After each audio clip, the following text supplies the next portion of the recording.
নমস্কাৰ পুনৰবাৰ স্বাগতম জনাইছোঁ মোৰ অন্য এটা ভিডিঅ'লৈ।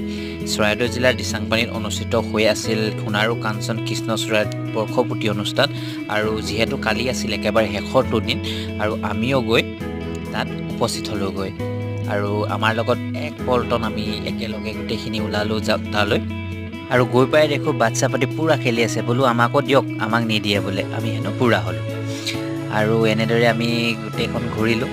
কি আছে এফালৰ পৰা এনেকৈ চাই আৰু এয়া বোলে কিবা এইটো আপোনাৰ বগলী নিচিনা লাগিছেনে গাইছ নে কি বেলেগ নাজানো, আপোনালোকে জনাবচোন। আৰু মাজতে বিহু আৰু বিহু বুলি ক'লে এইটো একদম এনেও ৰ'ব নোৱাৰোঁ। আৰু তাৰপিছত সাংস্কৃতিক অনুষ্ঠান নোহোৱালৈকে আমি এনে পিটা ঘূৰি ফুৰিলোঁ আৰু তাৰপিছতে উঠিল মুখ্য আকৰ্ষণ চান্দিনী মুখাৰ্জী আৰু লগত আছিল আপোনাৰ বিনোদ ৰাথোৰ।